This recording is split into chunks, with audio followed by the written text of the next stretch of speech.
Thank you for listening to the BjjBrick Podcast. We'll be bringing you Brazilian Jiu-Jitsu and good times. We hope to help you get the most out of your grappling ability and meet your goals both on and off the mat. Welcome back, my friends, to the BjjBrick Podcast. I'm Joe. I'm here with my good buddies Byron and Gary. This is episode 357. This week we've got Alec Baulding on the show. If you're not familiar with him, check him out. Great athlete, great member of our community. We're going to start this show off with a quote by Charles Swindoll. Life is 10% what happens to us and 90% how we react to it. Man, you can take that off the mat or you can take it on the mat. It's nice when you're the guy that's always going first in a match and the other person is in the position where they've got to react to everything, but we don't always get that opportunity. Sometimes in a match, you know, you're always feeling like you're one step behind, and how you react to that, how you work to get back out in front or take advantage of your opponent's mistakes is key. So sometimes it's just coming at you fast, and you just gotta deal with it correctly, and eventually things will turn around. What do you think about that, Byron? Yeah, I like this quote. I think we've had this quote years ago. It's just such an interesting way to look at, you could say, grappling or just our lives. And some people seem to just be, you know, like, just down on their luck all the time, and they just having a tough go for a while. And that's real. You know, like, we can't deny that sometimes, you know, a few bad things stack up sometimes. But sometimes people have bad things stack up, and that you look at them and they're doing great. It's not having a major negative impact on them. They're still, you know, going for it. They still are reacting to tough situations in a fairly, you know, remarkable way. And I think for most of us, most of the time, you know, statistically, life is kind of average. Obviously, we go through rough patches. Obviously, we get some highs in there, but a lot of things we can't control at all, as far as the external events. You know, if you know, somebody wrecks into your car and you get injured, or, you know, something I don't know, something bad, or maybe you get fired, or maybe laid off, or whatever. Like, a lot of things are just outside of our control. Our health and wellness is at times out of our control, and how we react to some things, how we react to these things that we can't control is very important. So life is 10% what happens to us, 90% how we react to it. We need to be trying to react in the appropriate, in positive ways, and we need to be trying to put people around us that help us do that, and trying to be that person that helps other people when they are going through tough times. So I'll just plug our audiobook real quick here, Your First Year of Brazilian Jiu-Jitsu. It's basically, I sit down with you over an audiobook for 2.5 hours and just kind of run through you and jiu-jitsu, you know, from finding the right gym to your first month of training, the benefits of jiu-jitsu, techniques and positions you should focus on in this year. I think that first year is a really hard year to start really anything that's as hard as jiu-jitsu. Is going to be rough, and having a little bit of guidance up front, I think, is well worth it. It's $11.99. The money goes and helps support the podcast here. And check it out. There'll be a link to the shop in the show notes, and there you can find the audiobook, Your First Year of Brazilian Jiu-Jitsu. I want to get you through that first year, not only like performing well, but also enjoying it, and hitting that second year with a lot of vigor and you know, positive energy towards moving toward the future. Hey, Byron, do we still have the BJJ Fun Pack for sale? I think so. Check out the shop. I don't know if it's in the shop. If not, it would be...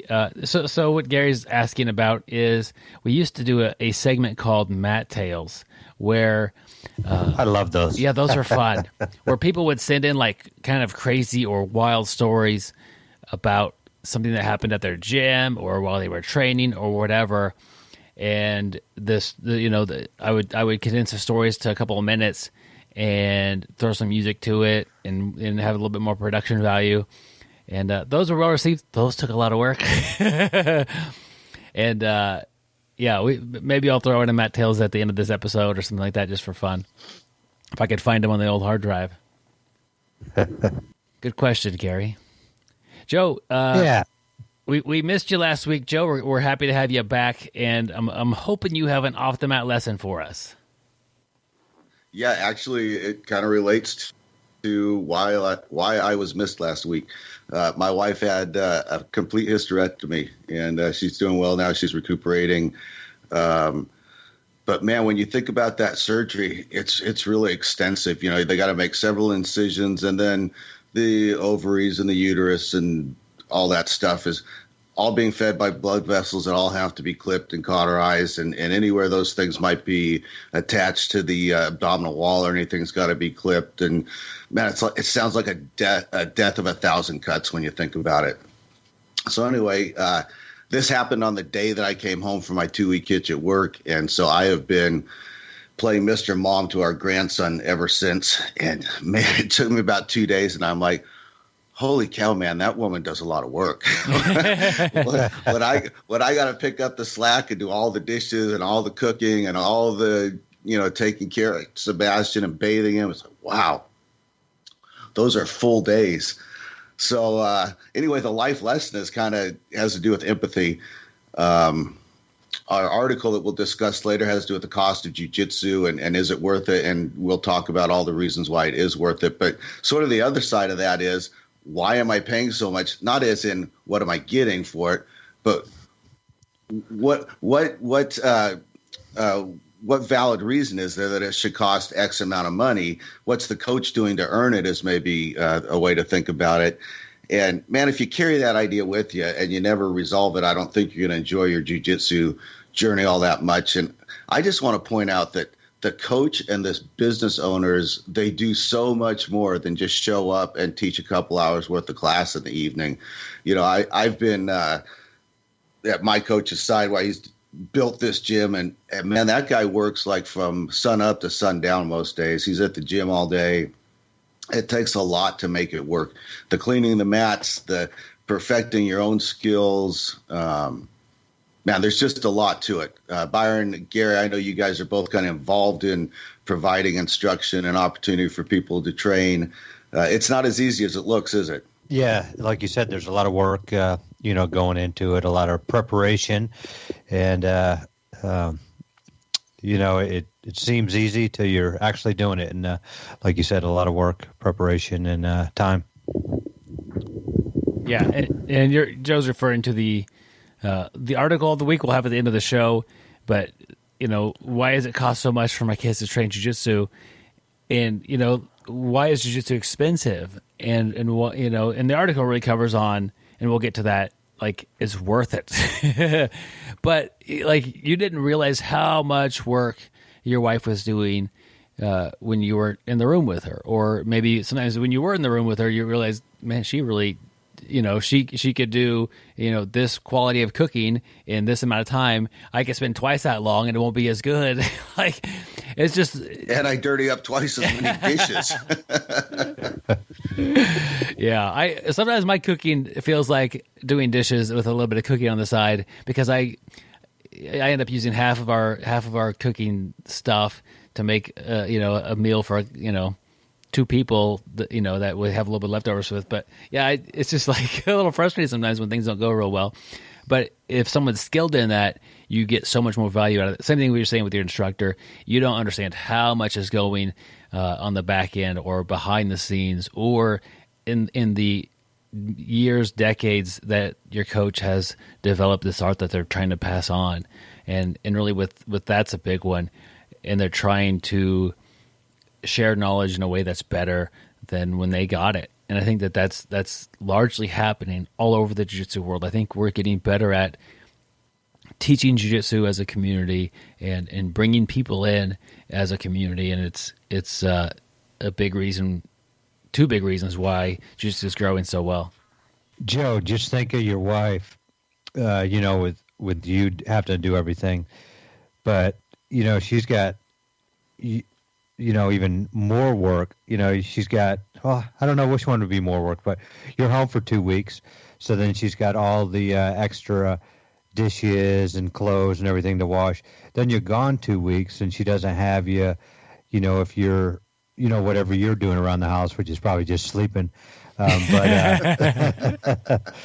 yeah, that just, I guess to the way you put it, I don't know if a lot of us understand what our significant others do. And, I was just thinking how much work Lisa does there, Joe, and, how much of it's just incredible. And I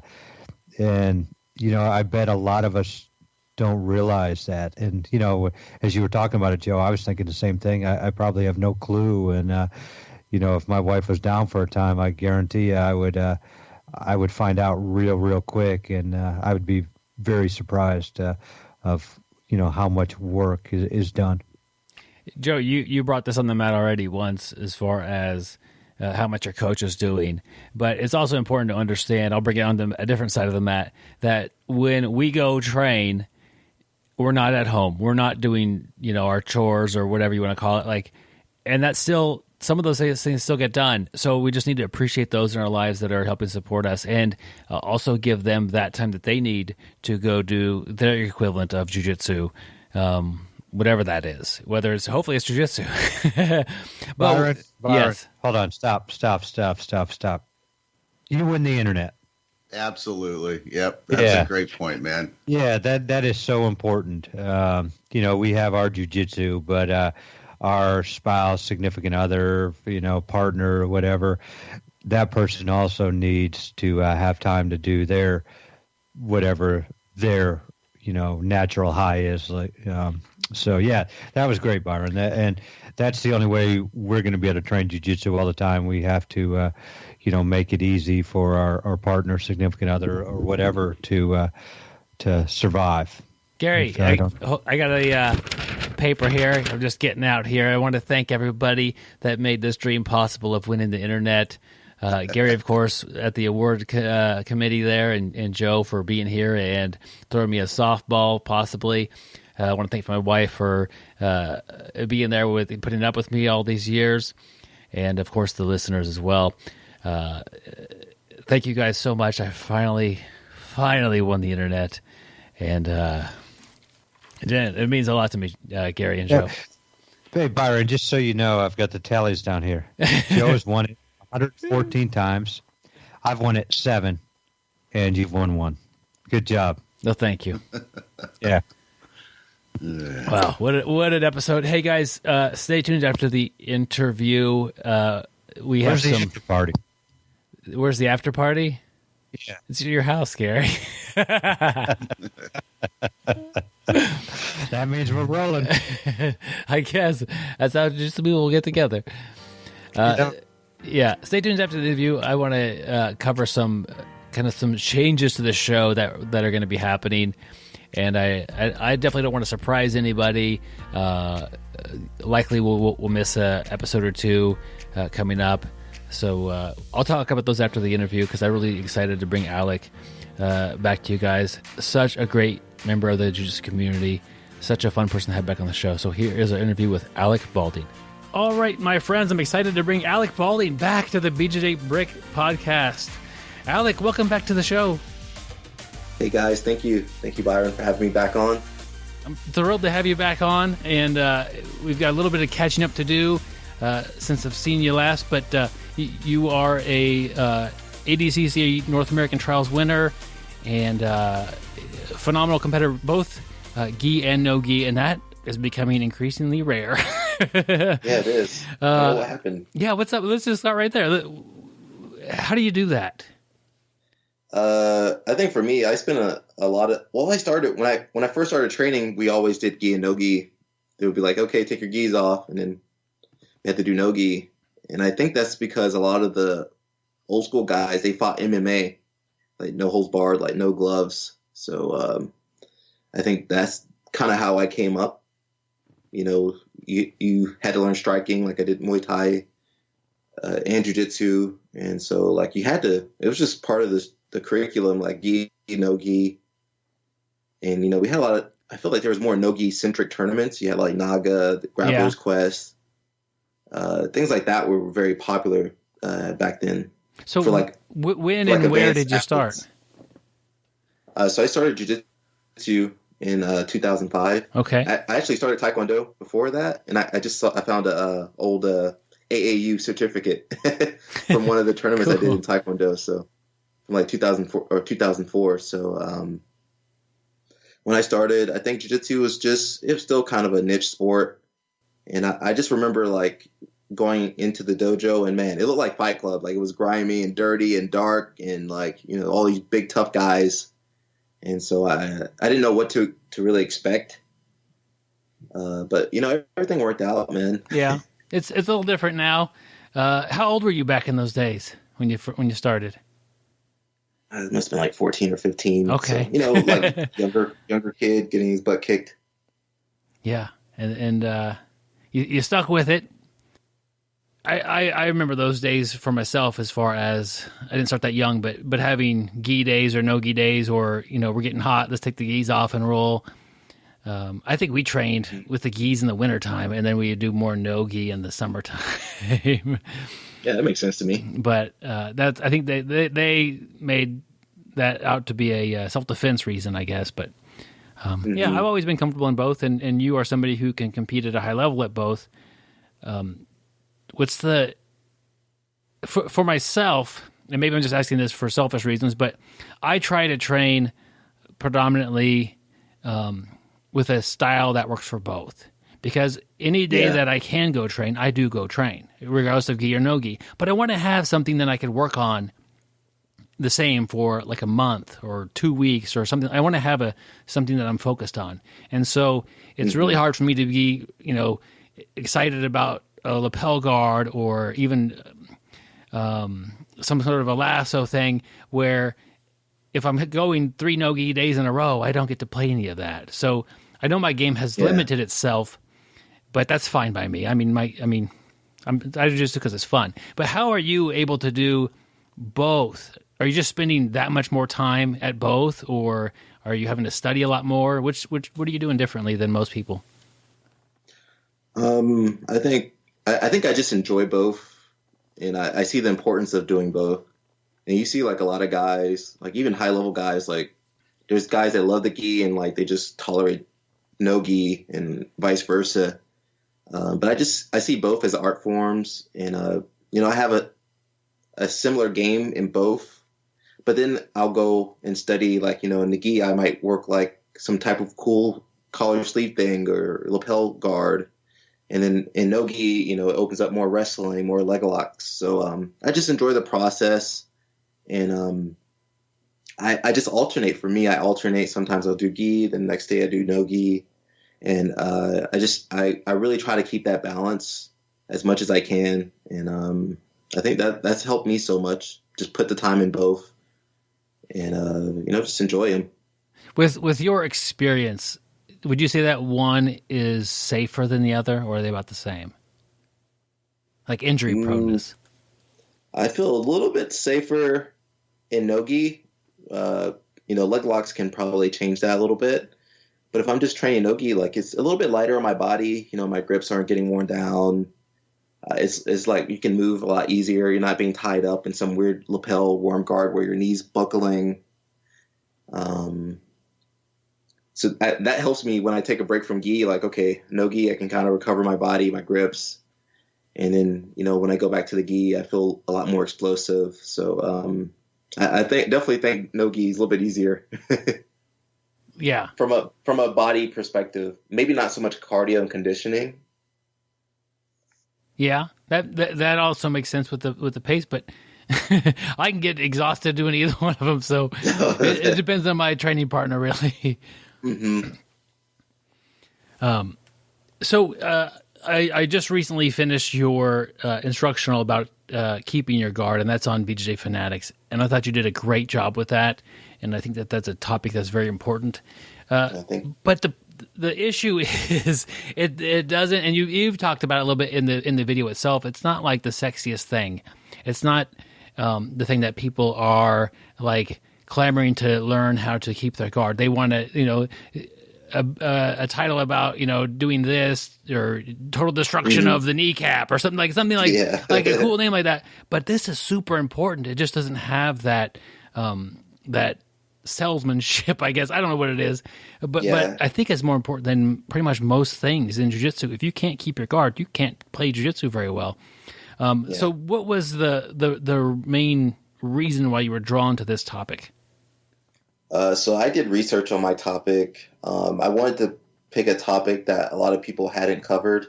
I think Prick Mickelson, I can't say his name right, he had covered something similar. But I think at that point, no one had really done that much. And I think after I did mine, like Danaher did his around, released his after. Yeah. I started working on it after that. So I just wanted to find a good topic for myself.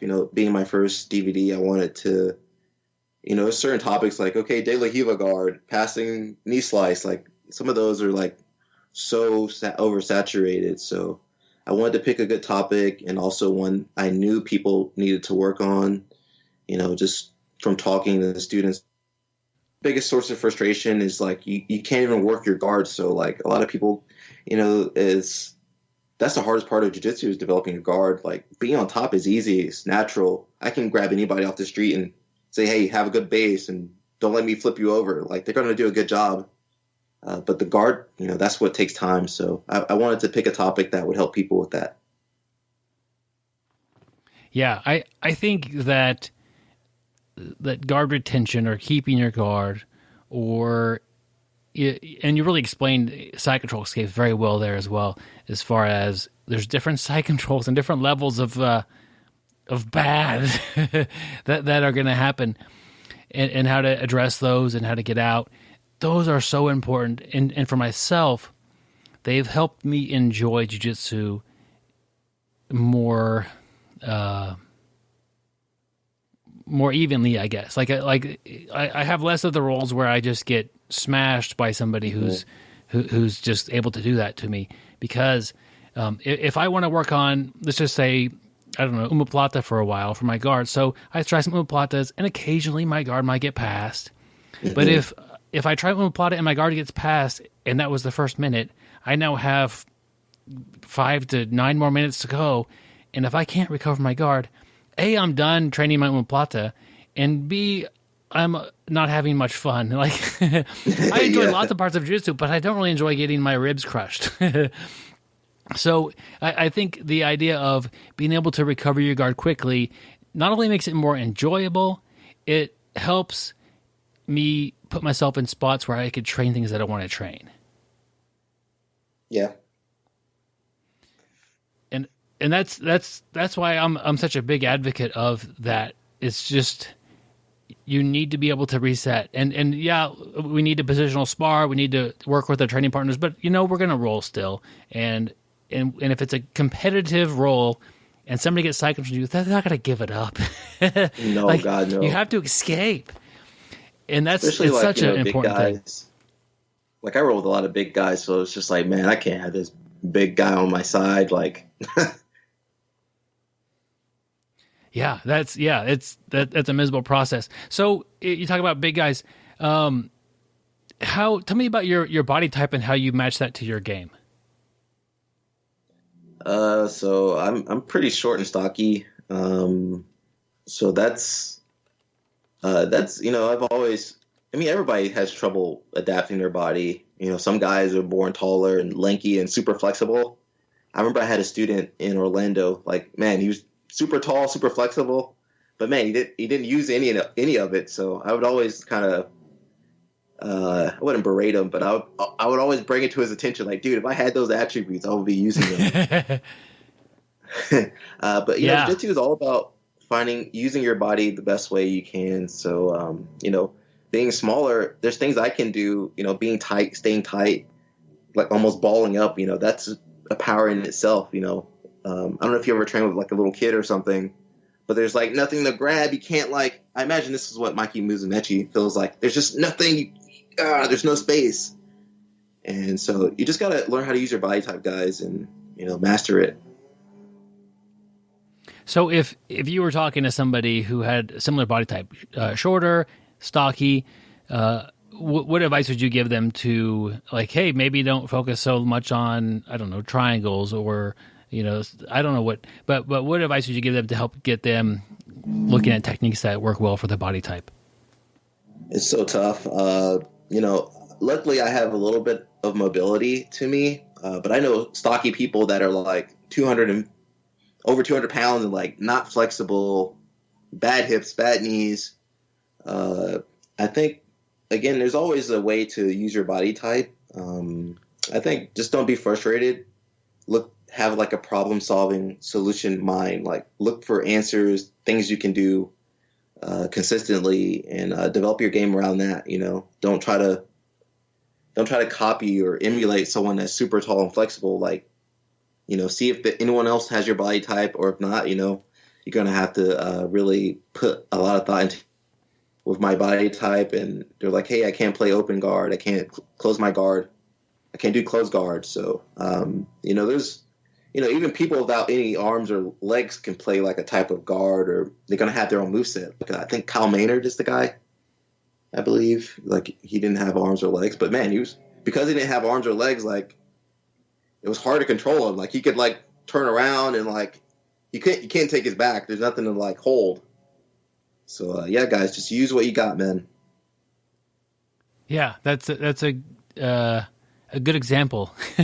And the thing is, like, you're probably shorter than almost everybody you compete against, but for you're used to competing against people who are taller, but they're not used to competing against somebody who's shorter. Maybe there's a bit of an advantage for just you dealing with their game type versus them with yours. I don't know. I could be imagining that.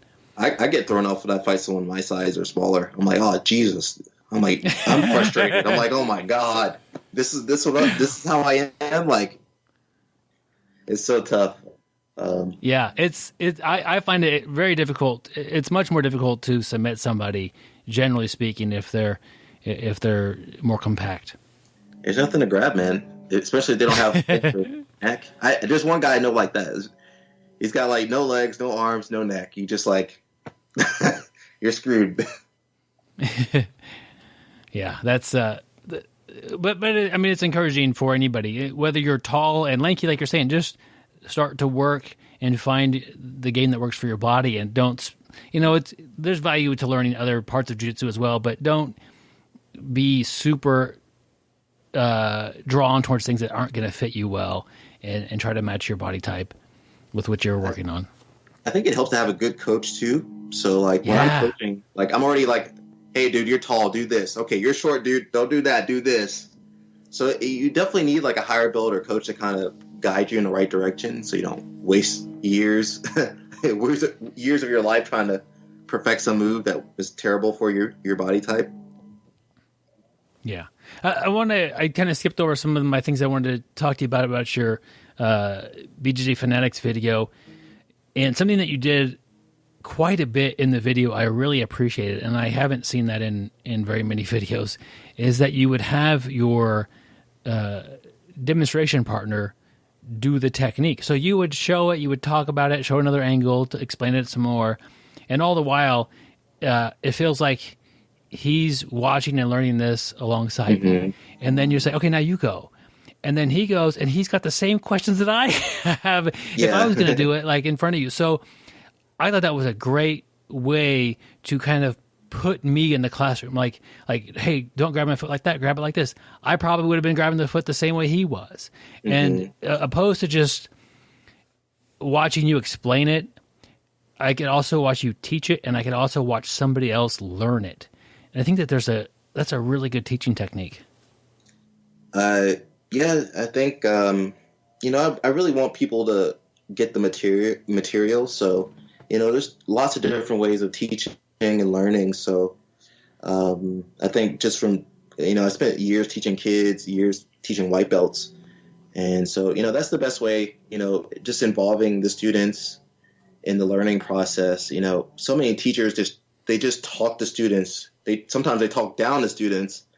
And so I think especially with kids, like I always would meet them at their level. One thing I would do, I wouldn't stand up and talk to them. I would always kind of either sit on the floor or crouch down to them and look them eye to eye And so I think that's a very important part of teaching is just, of course, making the content interesting, but also just involving the students in the learning process. And they're going to retain it. Like, you're going to retain more information if I'm asking you questions and then like make you do the move. And then, just if I just interact with you, you're going to do better, learn better.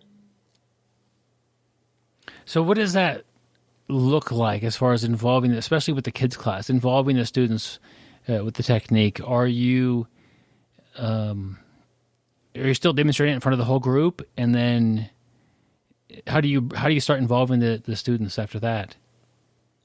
Yeah, just asking questions, and then like say there's one part of the technique where I know maybe one student's having trouble, or maybe all the students are having trouble. Usually where someone has trouble, everyone else has trouble. And so I would just stop the class and then, switch out with the student, and then maybe have another student help that student, or I would help the student. I actually have some videos on Instagram. You can see like, it's not kids, but it's like white belts. You see me interacting with white belts and like just asking them questions and just trying to get them to think better. So I think it's important. I'm really good with my time management, so I'll allot time so that we can kind of converse about the technique. I try not to rush students, and I give them time to think and just feel comfortable in a class. I'm sure you've been in a class where you're like, you didn't feel comfortable, you didn't know like, oh, can I ask questions? So I already build that rapport with students so they feel comfortable asking me questions. Because say you're in a class with like Hickson Gracie, like I'll be kind of nervous to ask Hickson a question. I'll be like, oh man, Hickson, does he like me asking questions? So like going into my classes, I make it's just how the class is. It's just they get comfortable asking me questions. I like that. That's an important thing to do as an instructor, to establish that culture of it's okay to ask questions, and I'm here for you. You talked about time management. Tell me about the breakdown of, because for kids classes, how do you manage that? So how much time is spent doing each activity, would you guess? Man, I haven't taught kids in a while. I'm going to use a beginner's class as my example. Okay, that's great. So say I have an hour beginner's class. So I'm very conscious of times, because I know people have, things to do. Maybe they have to go to work, or they want to spend time with their families. So I think at the core of my class is positional sparring. So I usually at least 30 minutes, 25 to 30 minutes, I want them to positional spar. And, especially with white belts, I don't even have them switch too much. I'll make a pair or maybe a group of 3, and I'll make them stay in that group. So say you have like 3 big guys. Okay, big guys, you're together. 3 small girls. Okay, 3 small girls, you're going to be in a group together. And so once I've already established, okay, you're going to have 30 minutes of positional sparring. Okay, and then maybe 5 to 10 minutes at the end of class for questions. And then the rest I can spend on instruction and warm up. So one thing I see with a lot of instructors, they don't start on time. So that makes the class either rush or get pushed back. Or, sometimes the instructor talks too long. I don't know if you've experienced that. I have, where they're talking and like, you're like, dude, I want to roll. Yeah. So man, I'm always like, the students are always doing something. Either they're training, getting a little bit of water, or they're asking questions. So like my class is pretty action packed. Like you're always like, you gotta be doing something. There's no like downtime. Yeah. So how I find value in the instructor, taking a minute, like if you're showing just, guard retention, saying how important it is and that this is going to, change your activity level from your guard. You're no longer going to have to play super conservatively. You could be more aggressive. Like just taking some time for that versus just showing the technique. Are you watching the students to see kind of their interest level, or you just keep it quick as far as the conversation about the moves, not just demonstrating them? So I'll usually spend a lot of time on a topic. So when I was teaching in Orlando, I had the white belts doing like closed guard for like 6 months. So like they just like they didn't have a reference. Maybe with higher belts they would have gotten bored and start complaining. But I was just able to keep the class pretty on one topic and interested in that topic. Cool. We forget that you have to keep your audience entertained, I guess. Like, You're not just teaching a class. You can't go up there and be a boring history teacher. Like, these people are here because they enjoy it. They're here, no one's making them do this. Mm-hmm. You'll learn better when you're interested, or if you can make it a little entertaining as well. Mm-hmm. Yeah, man, teaching, like, I remember, like, being a teenager and teaching, like, 5-year-olds. It was like, okay, come on, you gotta yell and flip them around and stuff. It was so much work, but you really learn a lot about just attention span. And so I'm very conscious of, like, the time. I'm conscious of when I feel like, hey, man, I'm talking too much. Like, I have internalized that. And, I'm observing the class. You see someone, like, looking down at the mat or, fidgeting or something. That makes me speed up even faster. So there's little hints and clues to, like, okay, I need to speed up or change topics or do something else or...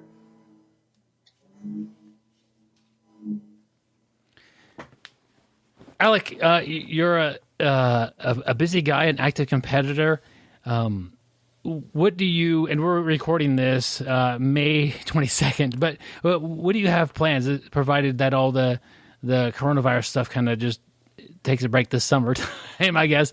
Do you have plans or competition or maybe seminar plans to teach? What are your plans for the next few months? So my next 3 months, things have been pretty chill for me, especially with the things going on. I've actually been using this time to really, like, just work on my craft as far as just my video content. I think, video going forward, like, especially even now, like, it's all been online, a lot of, like, Zoom classes, online instructionals. So I really wanted to bring just higher quality to my videos, better audio. That's, like, the number one feedback I've heard for years, like, hey, man, need better audio. So that's something I invested in. I got a new camera. So I want to keep making good content or great content. And then there are a few tournaments, especially in Texas. That's where the Fight to Win is based out of. So I'm going to try to get on the Who's Number One card if I can. And then I'm looking to go. I'm in Atlanta, Georgia right now. So I'm looking to go visit my guys in Sweden probably next month if I can. Stay there for the summer and train with John Thomas and some of the guys up there. So that's pretty much my plan for the next 3 months. Just keep training like I am, keep making great content, and just trying to put out some good energy. That's awesome. Had John on a few months ago. You lived up there in Sweden for a while. How long was that?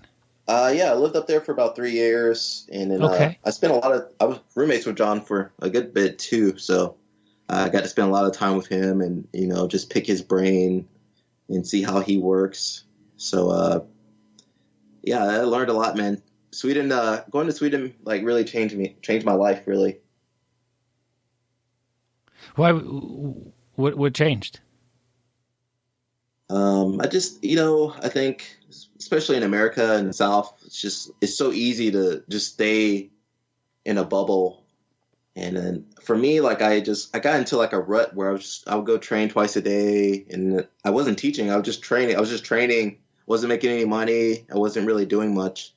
And so when I went to Sweden, that was, like, my first time outside of the country. And so different, like, culture and having to, like, make a way by myself, away from my family and my friends. And so I think it really forced me to mature. And, I had to start teaching, like, for an academy full time. And I was also competing a lot, doing, like, more international tournaments, and then, making more content to kind of market myself while I was out there. So it really, like, opened my eyes to, like, what I needed to do to survive doing jiu-jitsu, and just realizing you can't just rely on your titles. You have to put in the work online and, in the competition scene as well. You just can't. There's so many good guys that just train and they never talk about themselves. And if they're super good, maybe they blow up. But there's so many guys I know that are really great. They have potential to win the world championships. But if they're not marketing themselves, like no one else is going to market them at this point in their careers. So I learned that lesson living in Sweden. Yeah, and so I'll put a link to your Instagram. Where's the best place to go to find you and to follow all the? I mean, you have so many techniques on there. Is that the best place to go? Is Instagram? Yeah, I'm everywhere, man. I'm on TikTok, Instagram, Facebook, Twitter. I'm everywhere. Wherever you can find me. I think I'm pretty Wherever active. You are, he'll be there. Yeah, just find me, guys. I'm pretty active on Instagram. Now it's just like it's like a habit. Like I just post on there as a habit, and my goal's just been to like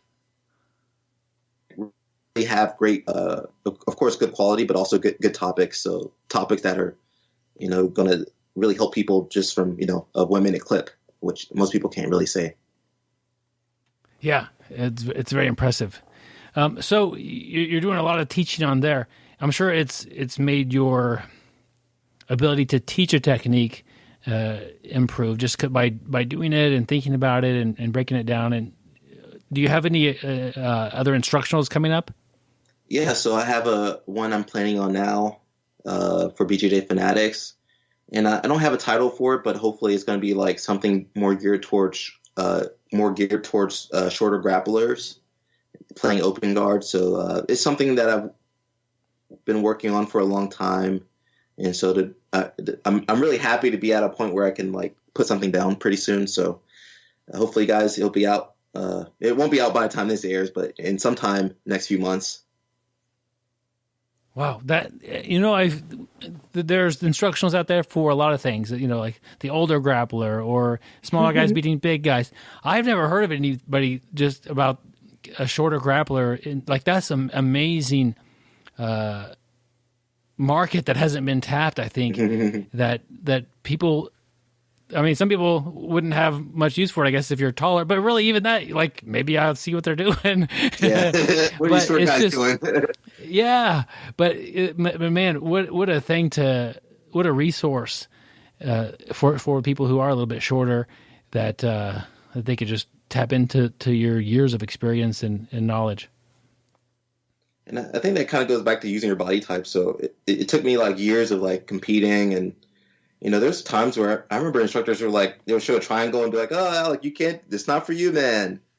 And so like, it took time to like kind of, even like John. Like John is lanky for a featherweight. He's like the tallest featherweight in the world. So like, I had to modify. He's tall. and he's flexible. Like man. So I had to like modify a lot of the techniques and. Some things it took time. Like I had to get more mobility in my hips before I could do some of the moves. So I think that helps being able to relate to like people. Just a lot of people aren't flexible and they want to play open guard. So I think it helps to just have that time spent struggling. Like all my years struggling, like it was for something. So I'm really looking forward to this DVD project. Is it going to be? I know it'll be for both, but are you going to film it in the gi or no gi? You think? I think it's going to be in the gi to kind of balance out my no gi. My no gi. Okay. I'm willing to bet that a lot of techniques will be good without the gi as well. Yeah, some. I mean, some of the stuff you need a sleeve for. So. Oh yeah. But sorry, I mean, guys. Yeah. I mean, just from watching your first one. So much of that translated right over to the gi. As far you would say, "Hey, don't put your foot here without the gi on because they're gonna take your leg." That you did a really nice job of explaining some of the differences and keeping that in mind. And something I plan on doing now is like adding myself doing like positional sparring. I think that's a great tool. That you see, like Gordon Ryan, he'll do like the voiceovers of his techniques. So I want to add that kind of stuff too. And I think anything that gives people insight is going to help them. Yeah. So how do you learn from an instructional DVD or instructional video? Or do you sit down with a friend and go over it? Are you able to? Do you just watch it and go in the gym and try it, or what's your process look like? I don't really watch too many instructionals, to be honest. I purchased my friend Sergey. He had his was like mobility, so I purchased his off BjjJ Fanatics, but I don't really watch too many people. I might watch a competition footage and study that way, and I do that for a few reasons. My biggest reason is because I don't want to copy someone's technique.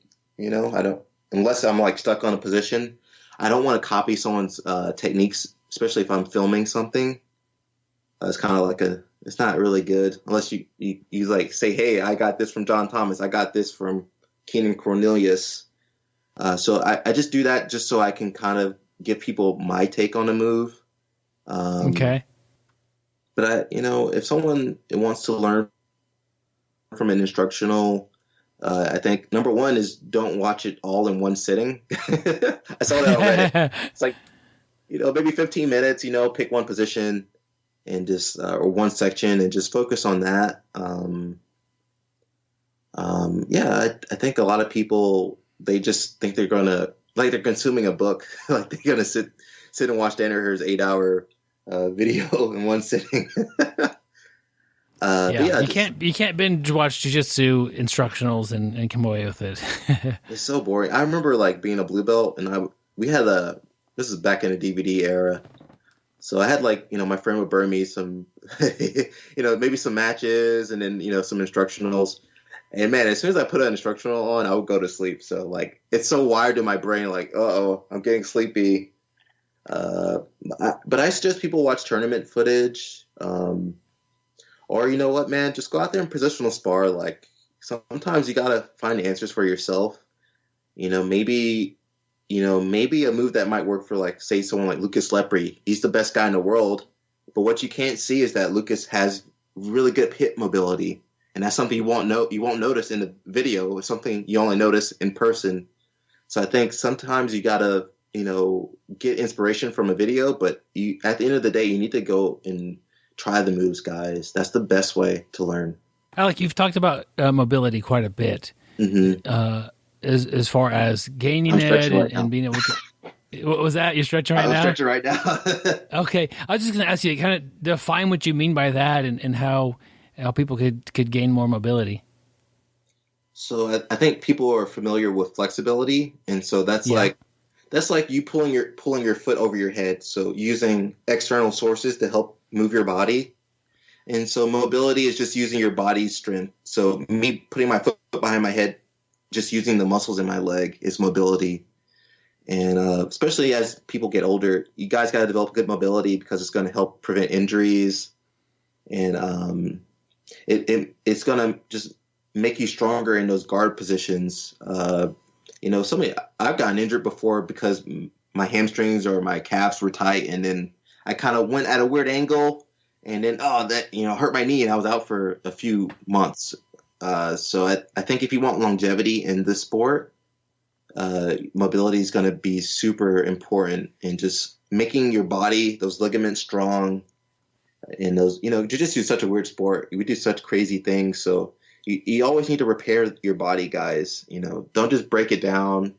I see, especially young guys, I see them like training. I used to do this stuff too, but like training twice a day, 7 days a week, lifting 3 or 4 times a week, no rest days. And it's just not sustainable unless you got some good supplements. You just can't, you can't do all that for very long, at least.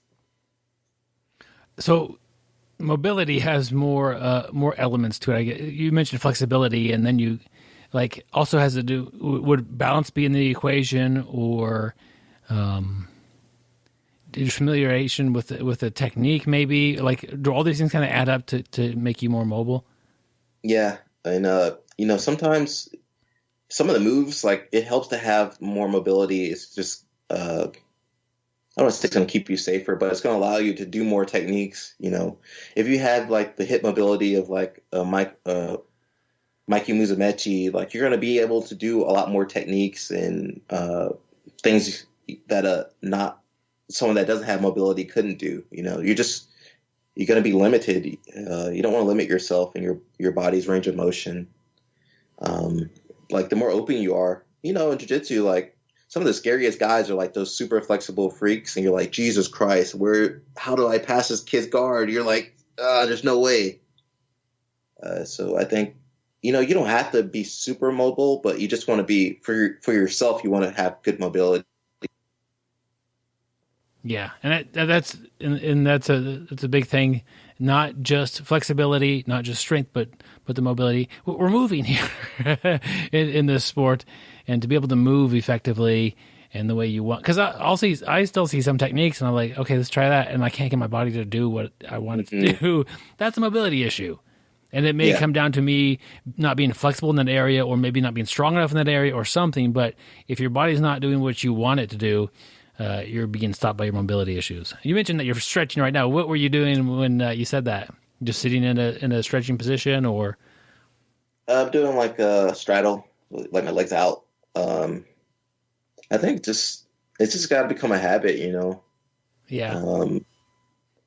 You know, we can do yoga. There's yoga for BJJ. There's this thing called GMB fitness where they do like more like movement skills.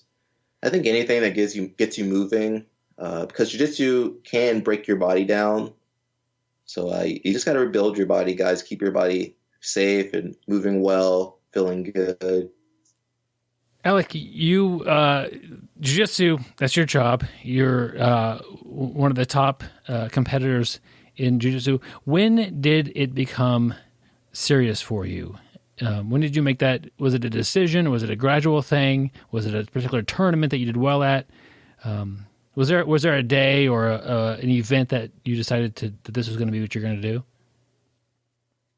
I think I was working like a retail job, like selling like yoga pants. It was not a bad job. It was a good job. I just realized, you know, I think if jiu-jitsu is in your heart, or, you know, you can substitute whatever's, if something's in your heart and like your life keeps pushing you in a certain direction, I think, you know, you can be stubborn about it, or you can go all in, you know. I think for me, I just got to a point where I had already won some stuff in jiu-jitsu, and then in order to get to the next level, like I knew I had to become more serious, put more energy, more time and thought into my practice. And so I think for me, it just got to a point where I had to make a decision, like, man, if I want to get to the next level, I got to train twice a day. I need to like really, really put myself into this. Like if you have 1 foot in, 1 foot out, like that might work for some certain things. But especially when you're young, sometimes you just got to be passionate and just go for it. You know, that's super hard. And I realize not everyone can do that kind of thing. I know for me, like my family helped me so much, and like having a place to stay and having good education to where I could like even attempt to do something like this. You know, not everyone has that ability. You know, if you have like a family to feed, or like say you grew up in, you know, worse circumstances where like you had to work like super young, you know, it would be really hard to kind of pursue this lifestyle. So I understand that it's, I don't want to say it's a luxury, but I'm very fortunate to be able to even just try to make this lifestyle work. That's something I worry about with a lot of the younger people.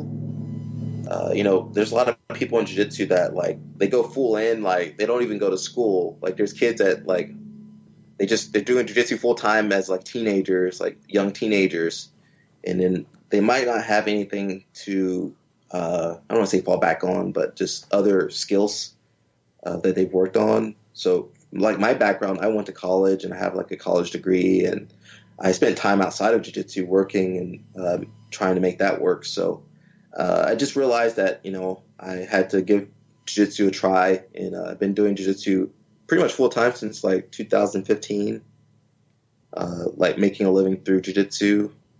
It hasn't always been easy, but I think there's really. I was thinking about this recently. Like I was thinking, like, what would I need to be happy? And for me, like, I'm already pretty happy. Like I don't think there's really much else. Maybe have a little bit more money, but outside of that, like I'm already really happy with my life, my lifestyle. You know, being able to. Hey, I mentioned like I want to go to Sweden for 3 months. Like, there's not a lot of people that can do that or have the connections to do that. So, yeah, I mean, you're gonna know. I think if you know yourself, like you're gonna know what's right for yourself. Like for me, like working at a desk job 9 to 5, like I did like an internship for a summer, and I was like, I hate this. And so I kind of realized, like, you know, jiu-jitsu is something that I really enjoy. And then, you know, I'll do what it takes to make this work. So that kind of goes back to the instructionals and posting so much content. Yeah. I was talking for a long time, guys. No, that's awesome. and you guys, go follow him on in whatever social media that you're on. You do post a lot of content, and that's truly a labor of love as far as supporting and helping the community. I used to post more. I slowed myself down. I was posting like 3 times a day, and I was like, you know, man, maybe I should give people a break. They don't like me that much. Well, we appreciate you out there. One thing I'm asking people, especially the competitors out there, how do you deal with a loss? And I think that's an interesting question because it kind of, whether you're competing or not, we're all going to have things that don't go our way in life. And to see how people deal with those, I think is helpful on and off the mat. So, Alec, how do you deal with a loss? I used to be hard on myself. I remember one year I was a brown belt, and I think my first year at brown belt, I got like second place at Pans or something. And I was talking to one of the guys I fought, and we were just talking. And then my instructor came over, and he's like, "Man, you should have won, man." So there's been times where I really thought about my losses a lot. I think for me, like I lost my last tournament I did in Miami to a really good kid, Daquan out of Maryland. I think he's one. I don't know if he trains at Crazy 88 or Lloyd Irvin's, but he's one of those. He's a really good kid, and man, I had so much fun. Like I'm having so much more fun at competing now than I ever did. So, you know, if I lose, I'm like, man, I'm going to come back and do better the next time. So I'm really just comparing myself to myself. I'm just, what did I do last time? Okay, I did better. Okay, I didn't get caught in that sweep. Okay, I played my guard. I retained my guard. So I just focus on what I did really well, and then you know, I don't beat myself up too much because you guys got to realize that a lot of luck goes into winning these tournaments. You know, sometimes the ref not on your side. Sometimes like maybe you had to cut weight, so you're kind of off, or some other 100 billion different reasons. And so I think you just got to pick yourself back up, guys, and get back out there. And you know, if you stay consistent, you know, one day is going to be your day. And I don't know if you've ever experienced that before, but like one day where everything clicks and you're like, yeah, I got this. And then, you know, I always kind of, because I've experienced that feeling in the past, like I know like, okay, if I keep working hard, man, I'm going to catch that perfect day where I feel good. I'm on fire. I'm sharp. And then I know on that day I can beat anybody. So don't beat yourself up, guys. You know, it's a luxury to compete. There's some people that, you know, they're sick. They don't have the health to compete. They don't have the money to compete. So I always think back to that. Like, man, I'm lucky to be competing. This is my job. Like, okay, it's not bad. I'm going to go out here, fight a little bit, take some pictures. Like, man, it's fun. So, yeah, I think a lot of people beat themselves up a little too hard. It might be different if it's like Spider Invitational where it's like $100,000 on the line. Okay, maybe I might be a little sad then. But if it's like a little tournament where I paid to compete, I'm not going to worry too much. Yeah, that's good advice. I think people could take that to heart. One more thing here before I let you go. On your Instagram page, on like a little bio thing, it says helping people through jiu-jitsu. Not helping people at jiu-jitsu or with jiu-jitsu. It's helping them through jiu-jitsu. What do you mean by that? And why was that the thing that you wish to tell somebody about yourself? Because I think that's awesome. I think the little bio, you don't have so many words you can use. So I think like that's just me. That's who I am. Like I'm so fortunate to do jiu-jitsu, and so many people have helped me. John Thomas has helped me. My family's helped me. I've had so many people help me, and I just want to give back what I can. I think a lot about my legacy in jiu-jitsu or just life. Like I want people to remember that I was passionate about something, and I just tried to help people. And I think that's, especially nowadays, so many people, especially online, man, there's so many like crazy people in jiu-jitsu, and it can be overwhelming because those crazy people are sometimes the biggest known people in jiu-jitsu. So I think I don't know, it's just the way I perceive jiu-jitsu is like a way for people to better themselves and help others. So that's what I keep promoting. Wow, that is awesome, and I think it's a great way to kind of wrap up our interview. Any final thoughts for anybody, or final words you'd like to leave people with? I just want to thank everybody for the support. Every view, every like, every comment, they really help, especially athletes. They really help athletes. Such a tough sport. The losses can be pretty tough. And I think just interacting with people, it's helped me so much, just being more humble. I'm on Reddit, on Instagram, and I try to interact with people. So I think I just want to thank everyone that's reached out to me and helped me or said a kind word. I just really appreciated it all. And that's it, man. I'm just very thankful for everything I have. And I want to keep putting out good content and helping people and competing and doing jiu-jitsu as long as I can. Yeah, I'm with you there. And thank you for the interview, and go check out Alec Baulding on social media. And I highly recommend his Keeping the Guard instructional with BjjBrick Fanatics. And I'm sure your next one's going to be great. I got to get that one as well. So I'm 5'11". I'm not tall, but I'm not short either. I'm kind of in the middle, and I think that's hey, listen, great. You're under 6 feet. You're short, man.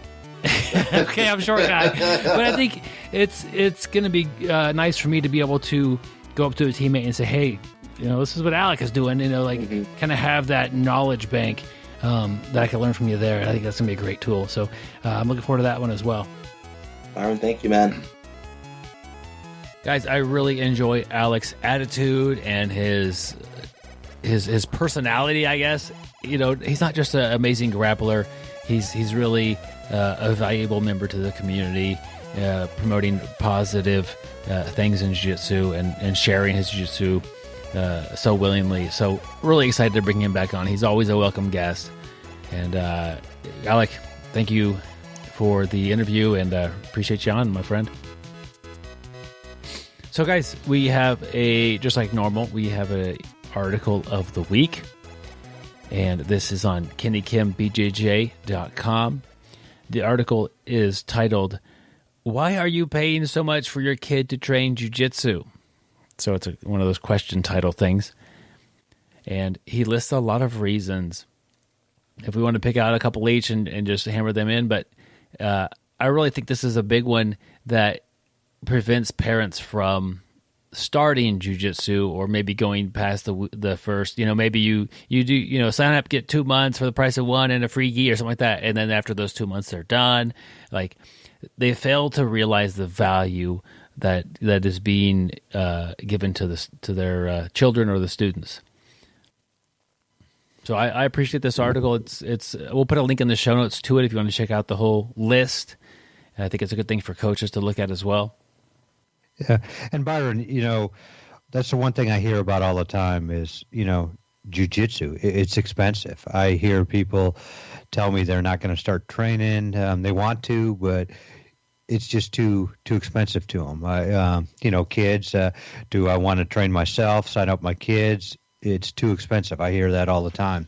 And, I love this article. This is, this may be my favorite article we've ever went over. And, there's just so many positive things, why my kids, why I'm paying so much for my kid to train jiu-jitsu. And personally, I don't think it's so much. I don't think it's, some places aren't overbearing with the price they charge. But, this isn't just, for your kids. Every one of these things Kenny Kim talks about is also, benefits an adult.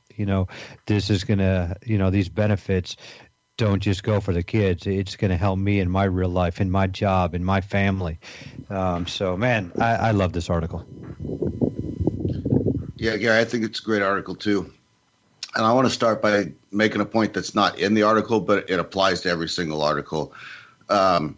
In my industry, I've seen this happen on the ships many times where, like, the night captain will have an issue with one of the deckhands on his rotation or something, and he'll talk to the master of the vessel about it, and the master will usually say, I'll deal with it, let me be the bad guy, you've got to maintain a working relationship with these guys, and he'll take the disciplinary steps if they need to be taken. And as a parent, when my kids were little, I found the same thing. Like, point number one here is it says I pay for someone to motivate my kid, make them keep working when they're tired and they want to quit. That's one of the points. And as a parent, you can do that too. You can bring the kid home and you can do a workout routine or chores or whatever you want, and you can motivate the kid to keep working while he's tired. But sometimes those teaching moments don't go so well between a parent and a kid, and it has the potential to put a lot of extra strife and friction in your relationship. And so when you can have somebody else take on some of those hard tasks and help you as a parent develop these attributes in your kid, I find that to be extremely valuable. Joe, I love that one. So true. And not just the friction part, but for some reason, my son will always take instruction better, from somebody else, a teacher, professor, a jiu-jitsu instructor than me. Even if I feel like I know more. Let's take basketball, for instance. There's been some basketball coaches that don't really know a ton of basketball, but I totally respect it. They're volunteering their time. They're teaching the kids, and I mean, you can't go wrong with that. But so I'll try to teach my kid, how to play defense and, get in the correct stance or triple threat position. And, my son won't necessarily listen to me as much as he'll listen to that coach. I'm loving, handing my kid off to a coach for a little while. And I didn't even think about the part of being the bad person with that friction. But that's a really good point, Joe. I'd like to say I had an opportunity to win the internet, but Byron already did that today, so... I was actually thinking I almost gave 2 internet ones. Can't have 2 winners on the same. This isn't one of those sports where everybody gets participation trophy. Yeah. Joe, I'm going to take the second one. I pay for those days when my son or daughter comes home from school and is too tired, too sore to go to practice, but goes anyway. There's discipline. And I'm going to go back to, not just son and daughter. How many times have you done that, Joe? Byron, I know you have. And that's not just helping us on the mat. That's teaching us. How many times, Byron, have you not wanted to go to work? Joe, how many times have you been tired? I mean, Byron sends Joe and I an email, says we're recording at 8 a.m. on a Sunday. I'd like to sleep in. But jiu-jitsu has taught me a lot of lessons. I don't quit. I keep going. My son doesn't quit. My son keeps going. My daughter doesn't quit. My daughter keeps going. It's great lessons that are going to help us in life. When we become parents, whatever we do in life is just going to really, really, be beneficial to us. Yeah, it's a big lesson to learn that you can dig down deep and surprise yourself, because I know a lot of times I'm tired from work. I had a long night and training's in the morning, and I'm gonna get down there. And sometimes I do pretty good, and I learn something that's important to me, or I perform well. Like, I'm surprised sometimes with how things go. Many times it doesn't happen that way, but nothing happens if I don't go train. I'll go down the list here. These aren't numbered, so we can't really refer to number 8 or 20 or whatever, but I pay for the... When you publish this, you could put 1s and 2s next to it. It's not on my website. Okay. But Kenny Kim is saying here, I pay for son/daughter to learn to deal with disappointment when he or she doesn't get what they want or they hope for, but he goes back week after week and gives it the best shot. I think that's a good one. It's like you guys were just saying, this isn't one of those podcasts where everybody gets to win the internet every week. This is my first week. We're on episode, what is this, 357. I finally won the internet. Yeah, but wait, real quick. I did make a mistake because Joe's was better, and I gave one out too early. But hey, sometimes Joe could file a grievance, but that's the referee made his decision. We'll put an asterisk next to it. We'll go back and we'll re-record the quote part to make Byron happy. And this week's quote's going to be, sometimes it's better to be lucky than to be good. But I do think it's super important to learn to deal with disappointment and to build that up, because that's a thing that you don't want your first disappointment to be, when you're an adult, a lot of kids really are averse to dealing with failure, and they just avoid it. They do easy things. Even if jiu-jitsu is easy for your kid at the beginning, which some kids pick it up better than others, but it's a hard thing. And all kids that go to jiu-jitsu will have some hard days or have some tough rolls. And I think that's super important to learn. I'm going to take a point near the bottom here, and it's I pay for the opportunity for my son or daughter to make lifelong friendships, create lifelong memories, and to be as proud of their achievements as I am. And I want to back up and say that what I really like about this article is there's nothing in here about I pay for my son and daughter to take lessons from the greatest jiu-jitsu mind in the state of Texas, or I pay for my son and daughter to get bigger, stronger, and faster and become a better athlete or be a champion. It's not about jiu-jitsu necessarily. It's about becoming a better person and, building a good foundation on as you're a kid. These are kids, and if they learn these lessons early in life, man, they're going to be so far ahead. And so, yeah, the opportunity to make those friends, create those memories, and to start to learn to work for something, achieve it, and then be proud of that. And I think that's one of the things that makes jiu-jitsu worth the money. That's a big one, Joe. It's so important who your kids' friends end up being, and if you're able to put them in a room with other kids who parents thought about it and thought it was an important investment to jiu-jitsu, and they're wanting the best for their kids. You put your kid in that room, have them make friends with that person versus maybe the neighborhood troublemaker kids or whoever it might be. It's looking back, my friends were just. I had some really great friends as a kid, but they were all just. It was luck. It was who I live next to. Wait, and if friends, you're able Byron? to cultivate, well, I called them friends, but they were usually mean. No. But to take the element of just dumb luck, and as far as, well, who do you live next to? That's who you're going to play with, who I'm going to try to do some basketball with, or who we're going to play football in the front yard with, and say, okay, let's put this kid with these other kids who are serious about personal development and growth and learning a martial art, and I don't talk to any of my childhood neighborhood friends. I think I have a few of them on Facebook or whatever, but my wife has several friends that she, I think, had in her kindergarten class, or maybe first or second grade. Like, she still talks to them on a fairly regular basis. Some of these friendships are super important and will follow you, throughout your adult life. And that's a really awesome thing. Just to think that you take your kid to jiu-jitsu, they end up making a friend that they hang out with for 75 years. That's crazy. There's no price you can put on that. Gary, when Byron was a kid, him and his friends used to play this game called Which Teacher Today? And Byron's friends would lock him in a locker, and then they'd see which teacher was the one that let him out that day. I always suspected the teachers knew I was in there, and they would just not let me out anyway. They had a game going, too. Which administrator is going to get him out? Man, that was rough days back then. Well, there are several here. Gary, you want to cover any more? Or are we pretty good with this one? Well, I like the one that talks about hard work. Yeah. Jiu-jitsu. And Byron, you mentioned something earlier, like, maybe a kid catches on real quick, but most really probably are not going to catch on real quick. And, it's a tough sport, and it takes a long time to go from belts.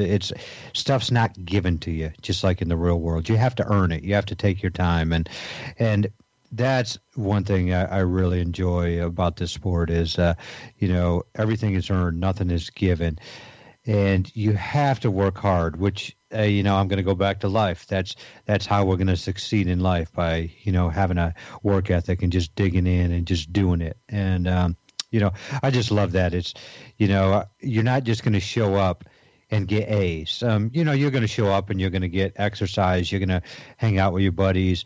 But for you to progress, you do have to put in that work. You do have to do your homework. And what I mean by that is you have to do what your professor, what your teacher is showing you. You can't be off, messing around with your friends and not doing the drills and not working on the moves. And if you do that, you are going to fall behind, just like regular class. But you have to pay attention.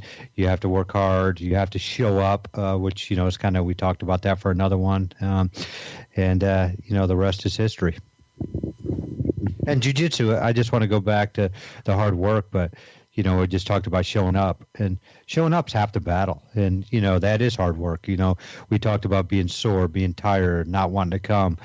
But, man, if you just show up and pay attention, very easy things to do, you are going to get better. You are going to keep progressing along that line towards that black belt or whatever your goal is. You're just going to keep progressing and get there someday. And because it is such a long journey, it is so rewarding each time you get some type of achievement or an award. It makes it really, really special. Yeah, that's good points, Gary. We'll put a link to this. It's on KennyKimBJJ.com. Kenny Kim, check him out. Check him out. Check out his gym if you happen to be in the Marietta, Georgia area, which is where I went to high school. Check him out. If I was still living in Marietta, Georgia, I would be training with Kenny Kim. Yeah, it looks like he has a great academy there. All right, guys. Before we end this, I do want to give everybody a heads up. We've been I would say, super consistent show over the years, basically doing an episode once a week for 357 episodes. Wow, that's pretty crazy. And this is not our job. This is not a money maker. You can go on Patreon and see how many Patreon supporters we have. This is a hobby, and this is the hobby pays for itself, which is nice. But other than that, like Joe and Gary say, they get paid weekly, and sometimes they'll double their salary from 0 to also 0. Like, this is a passion project, and that's fine. I think we all enjoy doing this podcast, but I think I'm interested in moving the show in a different direction from a weekly show that's largely interview based. Not that I don't enjoy that. It's like every week I start off, okay, I have an interview, on Tuesday, and then I'll record with you guys on Sunday, and at some time in that I'm going to edit it, and we work a week or two ahead, so it's a nice flow, but it takes a lot of time and energy, and where I want to take this show is a different place, as far as I want to kind of take it with a direction where we're either telling stories or investigating a topic a little differently. And I guess my first example of this that I'm working on now, and I've already been working on it for 2 weeks, and I'm not ready to publish anything, is the story of Helio Gracie and Kimura, and what happened in that match, what happened leading up to it, what were the ramifications of it. And I think it's a really interesting story that I think anybody would find fascinating, not just the hardcore jiu-jitsu fans. I found myself often watching a little sports documentary about a sport I don't care about at all. I watched this thing on some strongman competition a few weeks ago with my wife. Neither one of us care at all about strongman competitions, but it was like, did this guy cheat? And they showed you how that was and what happened, and you know, we kind of learned a little bit about it. And did he cheat or not? You know, that was an interesting story. But I'm not a strongman fan. I think the story of Helio Gracie and Kimura could be told in a way that anybody would say, this is really neat. Hey, what's this jiu-jitsu thing? And maybe grow jiu-jitsu from that perspective, as far as just get more people introduced to jiu-jitsu. The thing is, like I said, I've already been working on this story, and I have a few other ones on the side burner that I'm collecting information on, but I can't do one of those every week. It's just not possible. The amount of reading I have, and the amount of story development and kind of organizing my thoughts around something like that, it's not a fast process. It's not as simple as calling somebody and interviewing them and recording it on the weekend like we're doing now, Sunday morning, like Gary said. So if I'm going to do this other style of podcast, and I feel like there's a lot of really good interview podcasts out there. So if you want to hear an interview with somebody, it's getting done. I think when we first started this podcast, there was hardly anything like that being done. I think it was a niche that needed to be covered. Now I think the story aspect of some of the things, or some investigation aspect with jiu-jitsu is something that's really not being done. I think we could give it a shot. Maybe it doesn't work. Maybe, in a month we're back up to doing what we've been doing for these several years. But I really am interested in doing this. It's what's kind of pulling me, and my natural fascination with learning things about jiu-jitsu and history and behind the scenes stuff. So that being said, we have nothing scheduled for next week. Or the week after that. But we're not going away. We still could easily do our end of the month topic episodes. I think we all hop on here. We have a little bit of notes. We have a great time. The audience always loves those episodes. You guys always have great responses towards those. And that's literally the recording time that it takes to do that, is how much time and energy it really takes. A little bit of prep work and taking some notes together, and a little bit of work with, editing the audio a little bit. But that's a very efficient way to podcast. But the other way that I'm going to be doing, as far as learning about, this example of Kimura and Helio Gracie, that takes a lot of time. And then to make a story, and then to record the story and produce it, and this will be a more polished type of product that you could share with people who don't do jiu-jitsu, I think. Anyway, I can't do that every week. I don't think anybody would expect that to happen every week. So we're just kind of moving away from the weekly format, and when we do publish something, I think you'll enjoy it. Possibly, just at a different angle. But also, I do a bad job of promoting the podcast. If you like, we don't. We just put out episodes, and that's about it. And I think that this style of podcast will be easier to promote, as far as I'll have some time to do that and to get the word out about the particular episode. So, and I have talked to Gary and Joe about this. If they want to interview somebody, go for it, guys. That's something that we could still produce and get out there. If somebody pops on the radar and I say, wow, I really want to talk to this person, I'm going to do that. We're going to produce an interview. It's not going to be, that's not taken away from us. It's just not going to be our central focus anymore. Yeah, I just want to clear something up for our listeners real quick, Byron, because I'm sure there's many people at this point that are going to be concerned about the massive loss of income that Gary and I will be experiencing during this. Don't fret. Gary and I just signed a new 5-year contract a couple months ago. We get paid weekly, whether an episode comes out or not. So we're okay, guys. Yep. And plus we got our stimulus check, so we're good. You got stimulated? I'm always stimulated when I talk with Byron. Shoot. That's a whole different issue. But, so I don't know. I hate to disappoint anybody. We do have a very loyal fan base, and part of that is that, Monday morning or whatever the time zone you're in, it comes out, you're able to download it and listen to it on your way to work. Sorry, guys, on that. I just don't think I could keep the pace we have going and take the show where I want it to go in the future. So we'll see. This thing it's all up in the air. It's subject to be revisited or changed, or maybe we do have an episode next week because something happened that we want to discuss right away. But I think I'm going to be spending a significantly larger time researching and constructing shows than I had been doing interviews and that sort of thing. But we'll see. I just got a tweet from one of our listeners who's listening live right now. And let me just read it here. Byron, maybe you could quit your job so you could quit your job as a firefighter, so you could spend more time not only researching, the topic, but still doing interviews. How about that, Byron? How about that? Interesting idea. I really can't live on the money that we make every podcast, and I really enjoy my job.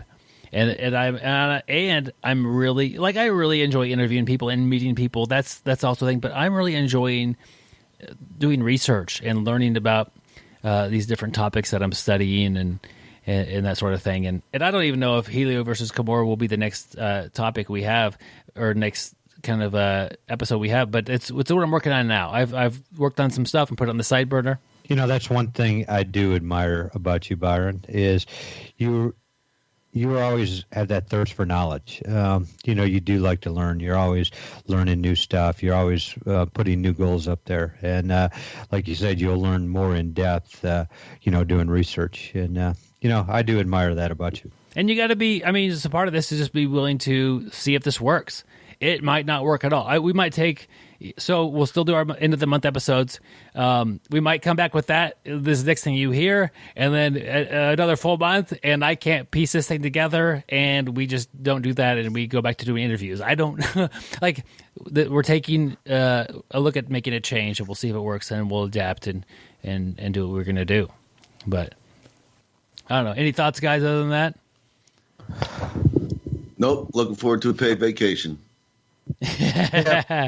Paid the same anyway. Yeah, I talk frequently on the show about other topics that I'm interested in and that I watch YouTube or listen to podcasts. And I mentioned 5 Watt World, which is a guitar channel, an episode or two ago. And that guy's got a whole series of a brief history of the Stratocaster, a brief history of the, Telecaster. And that takes a lot of research, and he's alluded to that as well. But they're very smooth, very professionally done. I find them really informative, and I enjoy the heck out of them. So honestly, I do agree, Byron, this is going to be a lot of work for you. I appreciate your work ethic, and I think it's going to be a good product, and people are going to like it.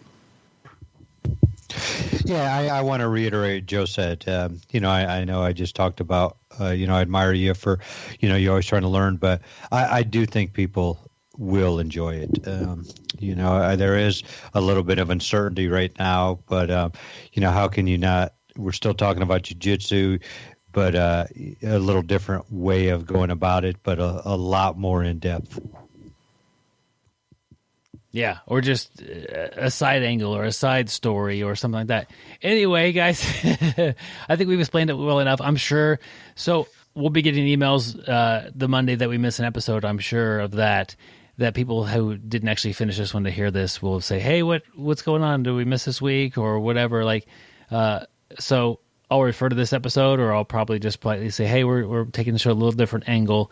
Refer to 357 and towards the end to learn about that. But you guys are super important to us. We, over the years, have gotten to know many of you, many of the listeners, and it feels like we know many more just with small interactions online. So, what that drove me crazy is when a podcast like ours, who has been super consistent every week, just goes away. So at least we're having that discussion. We may not be here next week or maybe even the week after that, but we're not just going to go away. We should be here to do the end of the month episode and maybe an update about what's happening with the other style of episodes. We have to name those as well. But I don't just want to just disappear on you guys and leave you totally hanging. Like, give you a high five, and where'd they go? So anyway, we also have a Patreon page. You can support us. It's a per episode thing. So if we produce one episode per month, or maybe two, you're charged a couple of bucks, and I'll mail you out a 5-inch BjjBrick gi patch and a sticker.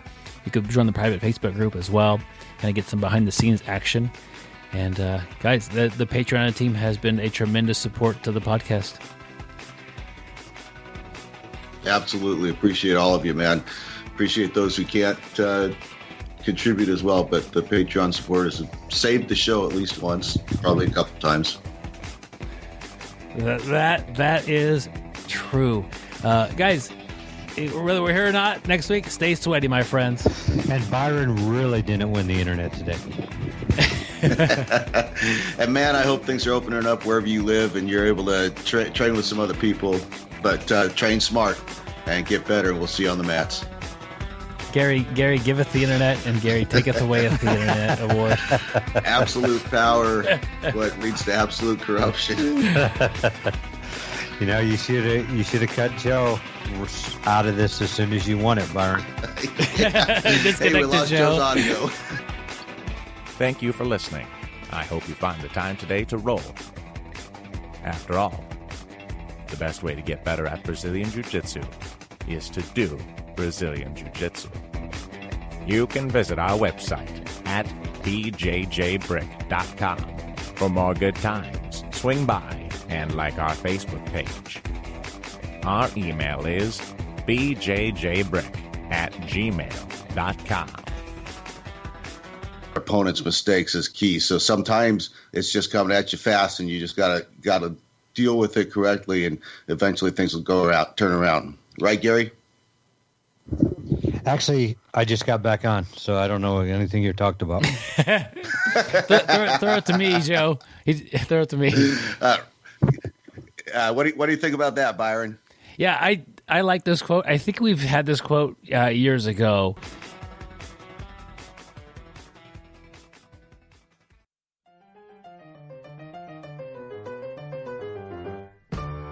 This is Mat Tales. We bring you amazing jiu-jitsu stories. The stories might be funny, unfortunate. It could be about an epic fail or an epic win. So sit back, my friend, relax, dry off your sweat from rolling, and enjoy Mat Tales.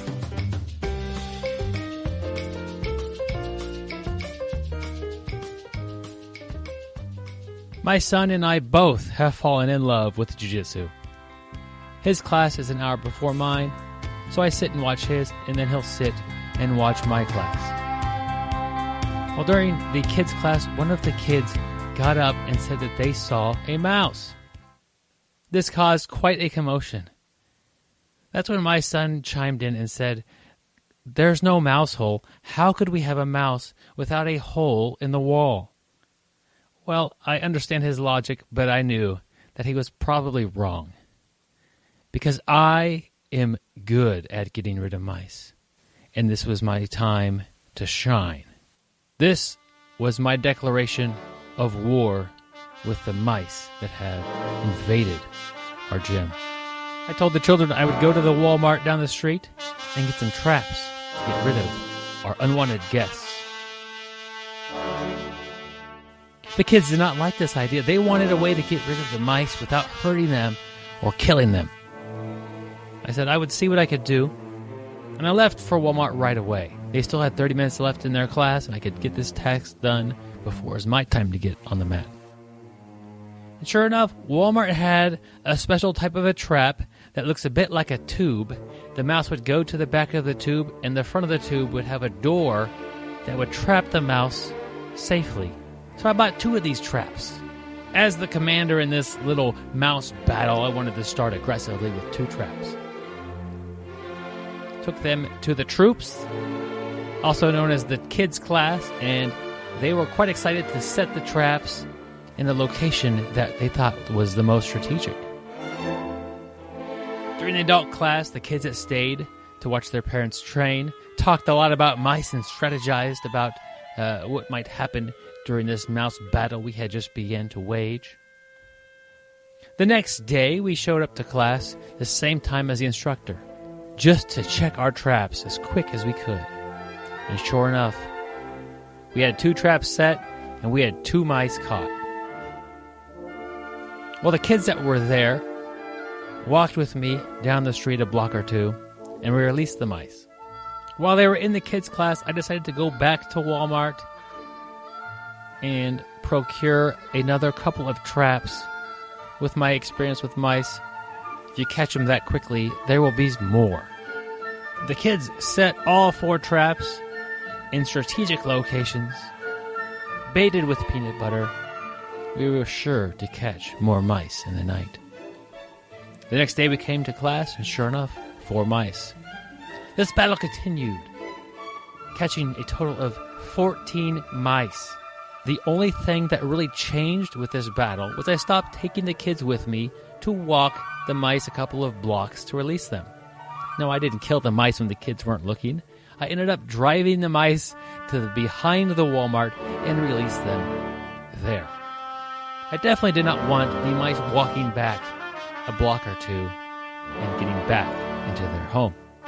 With the 14 mice caught and released in safe locations, a week went by without a mouse caught in our trap.